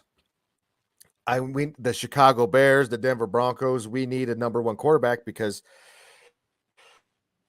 they're not going to draft a quarterback this year, I wouldn't imagine. But yeah, I mean, the Panthers right now, they don't. I've seen a couple Panthers games, and it's kind of like you can't put your finger on it. There's been glimpses of what Bryce Young can do there. Miles Sanders has been hurt. Chuba Hubbard might be a better option, honestly, in that backfield. But there's really nobody to throw the ball to there outside of a Thielen, like you mentioned. And they're, Carolina is one of those teams that's looking for a receiver to add to. So, they're kind of looking here in the Denver Broncos backyard for the most expensive receiver room. Jerry Jeudy, Sutton, for example, some names that have been dropped with the Panthers. But in this scenario, you look at the Texans. I think the Texans are going to win this game for sure because the Texans have had some big dubs in their division. They could be leading I know Jacksonville is leading the division, but the Texans have beat the only team the Texans have lost to in that division is the Colts, and it was a pretty good game. But they smoked the Jaguars. They've smoked they've already beat the Titans. So like it's one of those situations where I think that the Texans overall could be one of the better teams, especially in their division, and look out, could maybe sneak into a wild card position coming late in the season. But I got the Texans winning today. I just don't see the Panthers really doing much. They're trying to find who they are. All right, another early game battle of NFC teams. This time, the 3-4 LA Rams go into the 4-2 Dallas Cowboys. Dallas a 7-point favorite at home. Matt Stafford trying to get his season back on track. 1,900 yards, 7 touchdowns, 6 picks. Dakota Rain Prescott, 6 touchdowns, 4 interceptions, 1,300 yards through the air. Trust me, I know the struggle. He's on my fantasy team. Although, man, how about this slick move last week? Dallas was on a bye, and Anthony Richardson got hurt, so I had to drop him. He's out for the year. Started Gardner Minshew. I mean, threw 2 touchdowns, ran one in, came back and got the fantasy dub. So how about that? And I had to put in not Pollard, not Pittman. His name escaping me right now, but their wide receiver had to put him in, and he went for 130 yards and a touchdown through the air. So there you go. That was my one fantasy gold move of the season so far. Williams for the Rams, 6 touchdowns on the ground. Tony Pollard, I don't know if he's underperforming of what we all expected from him without Zeke Elliott there. Only 2 touchdowns on the ground. CeeDee Lamb maybe underperforming as well. Only 1 touchdown. And how about Puka? Puka Nacua, 2 touchdowns through the air, 700 yards through the air as well. Everyone mostly healthy for the LA Rams. Schoencree, he is questionable. Their other wide receiver, again, Cooper Kupp, is back on the Rams, so I don't know how much Puka is going to see. So maybe trouble for defenses, Matt, trying to figure out who they're going to guard for the LA Rams. Everyone's healthy, by the way, for the Cowboys on offense. As you remember, Trayvon Diggs is out for the year. This is an interesting one, Matt. I would call this a coin flip game, but I'm going to go with Dallas at home. Why not? They're getting everybody back. They're just coming off a bye week. They should be rested. I'm going to go with Cowboys at home. Yeah, I want to go against the grain here because I don't like the Cowboys and go with the Rams. But I just there's I think the Cowboys have more they have more sense of urgency to win. This team is supposed to be, especially the way they started, the way the Cowboys started. I know losing Diggs is huge for that defense, but they still got the best defensive player in the NFL in Micah Parsons that is not only destroying offenses, but he is destroying sports entertainers too on Twitter or X. I don't know if you've noticed that, but he's got a really good podcast, Twitch stream. I don't know, whatever you want to call it, that destroys those analysts every day, it seems like. But anyway, Tony Pollard is a product of Mike McCarthy's play calling. Mike McCarthy gets into these scenarios where he'll have a good rhythm and then totally go against it because he wants to do something different. I can't understand it or explain it, but I watched him do it years, season after season with guys like Eddie Lacy, Ryan Grant. There was a lot of running backs that came through the Mike McCarthy era that I'm just naming a few that got this treatment from him, and where it's just inconsistency. So Tony Pollard, I'm still going to start him, but it's really tough to really put a lot of confidence into him because of Mike McCarthy's play calling. But I got Dallas winning this game just because they're at home, just because they're off of a bye, and because I don't know where the Rams' heads are. I think Stafford's on his way out. I think Cooper Kupp coming back in. He might even be on his way out. It might be a time to blow up that Rams, and you can't say F them picks anymore because you're going to need them when you need to rebuild, Sean McVay. So I got Dallas winning this game. All right, another NFC matchup, another early game. The 3-4 Minnesota Vikings head into the 2-4 Green Bay Packers. Minnesota 1-point favorite on the road in this one. There's no London game today, which is I noticed that. All right, Kirk Cousins doing Kirk Cousins things at least through the regular season. 2,000 yards passing, 16 touchdowns, only 5 picks. Jordan Love, pretty good first season for him. 1,200 yards, 10 touchdowns, 7 interceptions. Maybe lower those picks a little bit. Mattinson for Minnesota, only 359 yards on the ground, 0 touchdowns. A.J. Dillon, not much better, 255 yards, 1 touchdown. And, of course, Justin Jefferson should be good to go today, although we will see what happens with him. 3 touchdowns through the year, and Dobbs for the Green Bay Packers, 4 touchdowns through the year for him. Everybody relatively healthy for both of these teams on offense. Jalen Naylor is out, obviously, for the Vikings. He's on IR. Luke Musgrave for the Green Bay Packers, the tight end, he is questionable for this game. Everyone else is on defense. Obviously, the Green Bay Packers coming off a loss against the Denver Broncos, and the Minnesota Vikings coming off a close loss to the LA Chargers, 28-24 in that one. Minnesota, again, a 1-point favorite on the road. This is a coin flip game for me, not only because it's a division matchup, Matt. Green Bay's at home. Coin flip game, usually that means I go with the home team. So I'm going to go with the Packers at home in this one. The Packers losing to the Broncos sucked because you lost to another crappy team. But this team, they're young. This team might not look the same next season. They're the 3rd youngest roster in the NFL. Jordan Love is learning with bumps and bruises, showing glimpses, sometimes huge windows of what he could do. But this team is still young, inexperienced, and doesn't know what it is, who it is, or how it's going to win football games. I want to take Green Bay here so bad because I am a Green Bay fan. They are at home, but I just don't know until they start. After that Bronco game, my confidence in what this Packers team can do has kind of went downhill a little bit. But I still believe that they can be a good football team. I just don't know if it's going to happen today. I am expecting a good competitive football game because the Minnesota Vikings are kind of in that situation too as well. Is Kirk Cousins going to be the quarterback next season? Who's going to the running back situation? Matson, wide receivers, Jefferson's out. There's just a lot of issues there with Minnesota as well. But I think there's more of lost identity with the Green Bay Packers to where I think this will cost them a win today. So I think this is crazy. I don't even know why I'm saying this, but I in this situation, Minnesota gets the win today in Green Bay. But I'm going to be rooting for Green Bay. I'm hoping a good competitive game, obviously, but I don't know what the Packers are going to look like going forward. So I got Minnesota winning this game today. Yeah, and Justin Jefferson is on IR, so he is out. Right, he's out. He just wasn't on the injury report. All right, another early game. The Saints and the Colts. I'm struggling if I should keep Gardner Minshew in my. Do it, baby. Do it. or start Dakota Rain against the Rams, what would you do? Indy's at home in the dome. I know Dallas is at home too. God, do you trust Mike McCarthy? I don't trust anybody anymore. I don't even trust myself watching football these days. I don't want to tell you that, but I'd go Gardner. I'd ride him. Josh I'd ride him.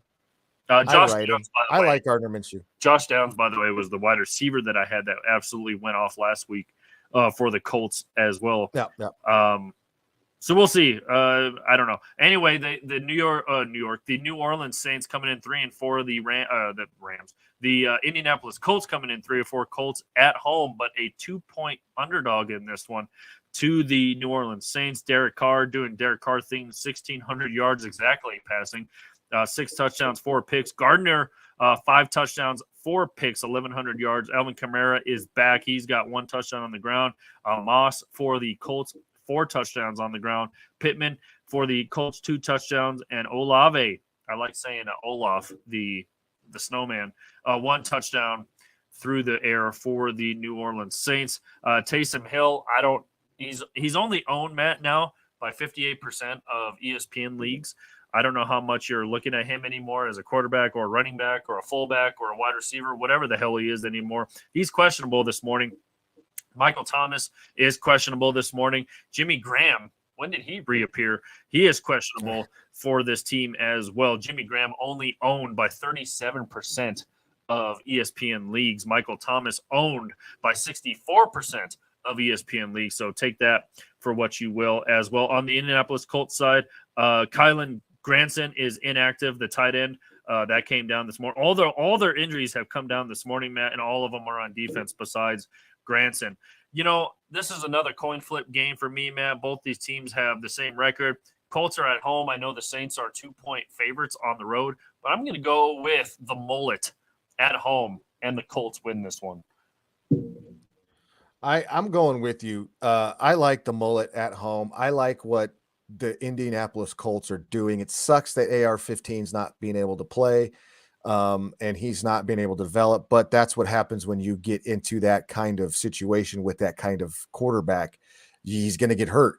And I like Gardner, what Gardner's doing. The Saints, I don't know what kind of football team they're going to be. Derek Carr he does Derek Carr stuff in both ways. Like, he does the good Derek Carr stuff, then he does the stupid bad Derek Carr stuff. So it's tough. Even though I would have loved to see if there was a different alternative universe, I would have loved to see him in a Bronco uniform to get payback on little hoodie over there. But anyway, that's in a different time zone or different alternate universe apparently. But I do like Derek Carr. Multiverse talk. That's multiverse. Yes, multiverse talk. And I do like Derek Carr. Shot of Michael Thomas being back, Kamara being back. But other than that, I just think the way the Colts have kind of got a shot in the arm, I guess. I'm going to go with them. I like the Colts. All right, the last early game today is another NFC match of the 6-1 Philadelphia Eagles heading into the 3-4 Washington Commanders. Philly, obviously a 7-point favorite on the road in this one. Jalen, does it hurts having kind of a mediocre season, to say the least. I know he's battling. Very pedestrian. Yeah, I know he's battling something as well, but he's got 9 touchdowns, 8 interceptions. Nobody, by the way, is on there. Guess who's on Philadelphia's injury report? See if you can guess this name. He's a cornerback. Oh. He's inactive. Oh, I saw this earlier. He used to play for the Broncos, didn't he? Yeah. Roby. Yeah. I forgot that's crazy. He's on that team. Yeah, I thought he was selling phones at T-Mobile, but I guess not. Sam Howell, the quarterback for the Commanders, kind of the almost identical numbers, by the way, between Hurts and Howell. Hurts 1,800 yards, Howell 1,700 yards. Hurts 9 touchdowns, Howell 9 touchdowns. Hurts 8 picks, Howell 7 picks. So almost identical numbers there. DeAndre Swift, no relation to Taylor, 2 touchdowns on the ground. And you have Robinson Jr., 4 touchdowns for the Commanders. A.J. Brown, 3 touchdowns through the air. Terry McLaurin, 1 touchdown through the air. Again, everyone's relatively healthy. Curtis Samuel is questionable. That came down this morning for the Commanders. Matt, I'm going Philadelphia on the road all the way in this one. I'm gonna go Washington, and the only reason why I'm doing that is Scandalous. because I like Washington. I really, really do like this football team, and I like the way they play football. And I think Is that a Washington jersey you're wearing, by the way? no, it's Just like it. Or is it FSU? this Oh, is it's Florida Prime, State yeah. Prime's jersey. It looks like a Washington jersey, but Prime played for Washington? Yeah, maybe, Anyway, Yeah, because it had the burgundy and the I white like that numbers, football gold team. outline.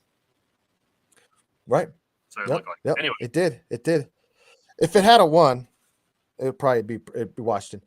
I like what that team does. It's a divisional game. Washington, I think if they get a new coach next season, because it doesn't sound like Rivera is going to hang around. I don't know though, but they get a new coach. This could be a different football team. But I think defensively, this could be one of those defensive football games. The tush push is going to be used heavily today. A lot of tush push today. And I think Washington will win a low scoring game because this Washington defense very similar to the Jets defense who beat the Eagles, and I the way that they play anyway. So I think that's going to give them trouble. I got Washington. I'm picking them for the upset today. You heard it here, folks. Scandalous. I know. Very scandalous. All right, heading into the mid-afternoon games, the sneaky 4-2 Cleveland Browns heading into the 4-2 Seattle Seahawks. In this one, Seattle is a four-point favorite at home in this one. Deshaun Watson, 4 touchdowns, 3 picks through the air. He is out again. That came down yesterday. So we'll see what Cleveland does here. It'll be interesting because who's their backup? PJ. Again, zero research, all reaction. So I want to say it's PJ Walker, right? Yeah. The former XFL. Yep, I think it's XFL or USF, one of the two. Anyway, Deshaun Watson, if he's not doing anything, hit up a massage parlor, get better. Ford on the ground, 2 touchdowns. Amari Cooper, the forgotten man, 1 touchdown. And I was just kidding. I know that's insensitive. Too soon. Hey-o. Too soon. Too soon. Geno Smith, 7 touchdowns, 4 picks. Walker, 6 touchdowns on the ground. He is now owned by 92% of ESPN leagues. DK, 2 touchdowns through the air. I have to start DK today, and I don't like it. Marquise Goodwin, questionable for the Browns at wide receiver. Jerome Ford, we just mentioned. This came down this morning. He is the Browns' leading rusher, and he is questionable. So Kareem Hunt, does he get some carries in this one? Kareem is only owned now by 57% of ESPN leagues, so we will see about that one. Tyler Lockett, questionable for Seattle. That came down this morning as well. And McContish, is that how you say it? He is out. So he was put on IR a couple of days ago, so keep that in mind as well. Matt, how about this? I'm going to go against the grain here. I'm going to go with Cleveland on the road. Yeah, I think I like that pick. I like that pick too, and I'm going to go with you just because of the way Cleveland's rolling. And it sucks to see another team that made the investment of trading assets and paying them money, another team that you would not expect to even be in this situation because of the scenario that they are in. But here they are, getting wins, scoring a lot of points, playing good defense, and having a quarterback that isn't could the Browns, if PJ Walker keeps doing the things that he's doing, could the Browns all out just cut Deshaun Watson, move on from him? Could that be a scenario? I don't know, but I think the Browns they're playing football, they're playing good football, they're doing things that you wouldn't have thought they would do without their quarterback being healthy. So yeah, I like the way what the Browns are doing. They're 4-2. And in this situation, I know the Seahawks are at home. I know Kenneth Walker's there. Like you said, DK Metcalf, Geno Smith's doing still what he's doing. but I think that the Browns are going to keep rolling and get the win here too. I'm with you. I got them beating the Seahawks at home. All right, and another AFC North team going into an NFC West team, the 5-2 Baltimore Ravens, heading into the 1-6 Arizona Cardinals. The Baltimore Ravens are a 9.5-point favorite, the biggest spread, by the way, so far this morning. Lamar Jackson, 8 touchdowns, 3 picks, 1,600 yards passing. Josh Dobbs, 1,300 yards passing, 6 touchdowns, only 3 interceptions. Lamar Jackson, also your leading rusher for the Baltimore Ravens. He's got 5 rushing touchdowns. Connor for the Cardinals has 2 touchdowns. Hollywood Brown, 3 touchdowns through the air. Zay Flowers, 1 touchdown through the air for the Baltimore Ravens. Everyone pretty healthy for both of these teams. Keaton Mitchell, questionable, and Tylan Wallace, the wide receiver for Baltimore, also questionable. They are not owned by a high percentage of teams, by the way. Greg Dortch, the wide receiver for Arizona, questionable. Everyone else, majority healthy. Kyler Murray is still on the PS5 list, so he is still at home playing video games, so he is not going to be available in this one. Baltimore all the way on the road for me, Matt. I don't know what Arizona can throw out there to not only stop Lamar Jackson, but to stop anything. Again, shambles comes to mind again when it comes to the Arizona Cardinals. Baltimore all the way on the road. It's crazy how that there was a lot of people, especially around town here, that thought that that coach was going to change the system, change the culture, change everything. He did, but it's not in the form of winning. It's crazy. There's nothing. I don't look. The Cardinals upset the Cowboys, right? They did it, but the Ravens are rolling. Lamar Jackson's starting to do his thing, starting to get other players involved, and that defense is still doing what it's doing. But the Ravens are rolling. I'm with you. I don't see the Cardinals winning at all in this football game. Fortnite is going back to season 1, so Kyler Murray is probably going to be out for the foreseeable future.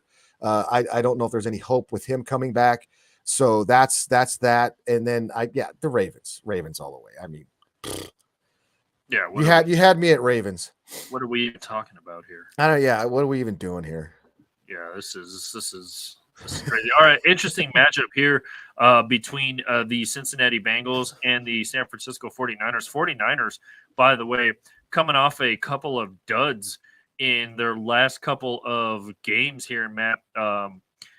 Interesting because coming off a loss against Cleveland, close game, and then another close game against Minnesota. So they are coming in at 5-2 in this one. Brock Purdy is healthy. He's going to be playing in this game. He has 11 touchdowns, 3 picks, 1,600 yards. Joe Burrow trying to turn the Cincinnati season around, 1,200 yards, 7 touchdowns, 4 picks. Joe Mixon, 1 touchdown on the ground. Christian McCaffrey, who's in MVP talks, 8 touchdowns on the ground, also a couple receiving. Brandon Ayuk is your leading receiver. And, of course, Jamar Chase, who's always effing open, has 3 touchdowns through the air. Everyone relatively healthy. Deebo Samuel is out. That came down a couple days ago, so he is out. Trent Williams, again, if you're looking at the 49ers offense as a whole, he is questionable. That came down this morning. So he is a all-pro offensive lineman, so take that for what you will. San Francisco is a 4-point favorite on the at home, and I think they bounce back after 2 straight losses, Matt, and beat Cincy. I don't know where Cincy goes after this. They started off very, very slow. Right. They started off 1-2, have since rattled off 2 wins in a row at Arizona and against Seattle. But I think 49ers, with Brock Purdy coming back, I think their offense gets back together. I know Debo's out, but you have so many other weapons on that team. I think San Francisco gets it done at home. As long as CMC's in that lineup and stays and plays, and Ayuk and the defense is doing what it's doing, I think the 49ers will win at home. The Bengals are starting to get back to where they kind of were, but there's still kind of that offensive line is how healthy is Macaulay Culkin. I'm sorry, Joe Burrow. He's getting back to where he needs to get to be the guy who I think that was really debilitating him and really bothering him early in the season. Someone gave him some turtle doves. He's feeling better. He's feeling better. You're you're what they call in France. How does it? Oh shit, I'm gonna screw it up. Les incompetents. But Mhm. anyway, Macaulay Culkin humor. I love it. I love it. Anyway, I think this was a perfect opportunity for the 49ers to get to see what they had with Sam Darnold. I think they're looking for an excuse to put Sam Darnold in there because I think Sam Darnold is better than Brock Purdy, but it's not going to happen. So that kind of was like I was thinking that Sam Darnold was going to get the start here, but I'm with you. I think the 49ers will stop the skid here and get the win because CMC is going to be involved. Ayuk's going to be involved. Purdy, the game manager, it's going to be just fine for the 49ers fans. But I think this would have been a good opportunity to see, even if he's cleared, hey, let him sit. We're going to start Darnold and see what we got here. But maybe that's a different game, different time. Maybe they need to get back on the winning track. So I got 49ers.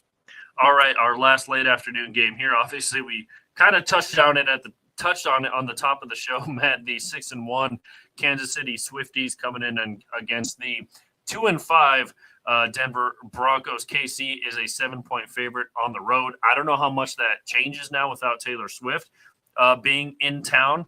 But obviously, Patty Mahomes, 2,000 yards already, 15 touchdowns, 6 picks. Russell Wilson having a better season, just one tick shy of 1,500 yards, 13 touchdowns, only 4 picks. Isaiah Pacheco, 3 touchdowns on the ground. Javonte Williams has yet to see the end zone for the Broncos, but he's still your leading rusher. Again, Travis Kelce, 4 touchdowns through the air. Cortland Sutton, a quiet 5 touchdowns through the air for the Denver Broncos. We already kind of touched on this one. Without Taylor Swift, how much is Travis Kelce going to be? Travis Kelce, by the way, 98% ownership in ESPN leagues. Patrick Mahomes, how about this, Matt? 100% owned in ESPN leagues. So Russell Wilson, 87% in ESPN leagues, pretty decent. Cortland Sutton is at 82%, and I'm sure that number has risen over this season with 5 touchdowns through the air, Matt. Unless Taylor Swift's playing quarterback, Matt, I really don't see how the Broncos win this game. But it's going to be snow-packed. It's going to be cold. They're going to be doing snow angels out there, but I'm going KC on the road. And I don't know if you saw this, Mike, but it's been coming down. Pat Mahomes has got an illness. He's not on like the injury report saying he's questionable or whatever, but it just came down. I got a tweet or an X, I don't know, a post, whatever the heck they're called, that he's got an illness. See, Taylor Swift is already starting. It's starting to roll downhill now. Yeah. I don't know if that means if that puts his availability in any, but it's looking like it's diarrhea, cha-cha-cha, but we'll see what happens with that. But even then, if the Broncos win this game, what does that do? All it does is end their streak of 16 straight losses against the Kansas City Chiefs, which, by the way, Sean Payton has no part of it. It wasn't his team, so he doesn't care. By the way, the Broncos put Brandon Johnson, their wide receiver. He's only owned by 17% of ESPN leagues on the IR. Everyone relatively healthy for the Chiefs. They have 2 wide receivers on IR, but they are low ownership in ESPN leagues. So, again, we'll keep an eye on that Patrick Mahomes thing, though. Right, for sure. And that's why, look, if the Broncos win this game, they're still bad. They're still not going to the playoffs. They still have a Russell Wilson contract. I'm not going to say problem, contract. They still don't have any culture, and they're still not the Denver Broncos. They're still a bad football team, even if they win this game, because you have snow on the ground. Pat Mahomes has the bubble guts. He's got to be going to the blue tent every 5 minutes. Taylor Swift's not here.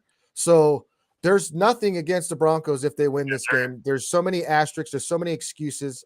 It doesn't matter. I got the Chiefs winning this game, even with Pat Mahomes running around with toilet paper stuck to his shoe because he's in the bathroom. I hope they wear their red pants because that would be embarrassing. Super embarrassing for Patty. For Patty, yeah. To make a patty. Yeah, Sunday night game, a barn burner. You have the 2-5 Chicago Bears going up against the 2-4 LA Chargers. This is going to be one hell of a Sunday night game. And like we began this show with sarcasm, Matt, again, continuing with sarcasm. Justin Fields is out, by the way. Again, another product of running quarterbacks. He is out. So, by the way, the dude that played last week looked pretty good in his the D2 guy. Yep. Tyson Badgett. Yep. There you go. The old Badger. The Badger, baby. Yeah, Justin Fields out. Everyone else pretty healthy on offense for the Bears. On the Chargers side, Mike Williams has been on IR for a few days now, so he is out. Joshua Palmer, their other one, questionable. That came down this morning. Gerald Everett, the tight end, who is owned by 71% of ESPN leagues. I don't know why, but he's questionable as well for the LA Chargers. The Chargers, by the way, tied the Ravens in the highest spread in this one. They are a 9.5-point favorite at home against the lowly Chicago Bears. Poor guys. But, they're coming off a win last week, Matt, to destroy the Raiders at home, 30-12. And the Chargers coming off a loss against the aforementioned Kansas City Chiefs. I'm going to go with the Chargers at home. You know what? I'm going to throw a wrench into this. Give me the D2 quarterback because the Chargers are going to charge you. Hey, they could. A Bear is not who we thought he was. Okay. Staley is awful head coach. Just give me the Bears just for the hell of it, because I'm going to go with the D2 guy going in there, getting the upset. Give me the Bears. Why not? Playing loose. Why not? Why not? Has nobody looking over his shoulder. All right, our Monday night game is the 3-4 Las Vegas Raiders going up against the 5-2 Raiders Detroit Football Lions. The Lions are a 71% favorite to win this game, and I don't know about these Raiders. These Raiders are interesting. Is Jimmy G healthy? By the way, is he coming back? He's not on the report, so I don't know where he is. I haven't heard anything about that sexy, handsome man. Yeah. So I don't know. But either way, he has 7 touchdowns, 8 picks. So Jimmy Garoppolo Islands. Well, we'll see where his health is. Josh Jacobs, 2 touchdowns. Devontae Adams, again, shocker, pissed off again. 3 touchdowns through the air. Jared Goff, 11 touchdowns, 4 picks. David Montgomery, who is out, by the way. He is not going to be playing in this game. He was ruled out yesterday. 6 touchdowns on the ground. And the Sun God, Amon-Ra St. Brown, 3 touchdowns through the air. CJ Gardner is out. He was put on IR today. Josh Pascal, questionable. And again, David Montgomery is questionable. Everyone is pretty much healthy. How about this? First time I've ever seen this in a long time. Daniel Carlson, the kicker for the Raiders, questionable. And guess what? Of course he's my kicker. So why wouldn't he be? I'm going to go with the Lions at home all the way, by the way. Well, what you need to do, Mike, is go get his brother from Green Bay, who is a sniper field goal kicker. That's what you need to do. I got the Lions in this one. They're coming back. They got smoked last week.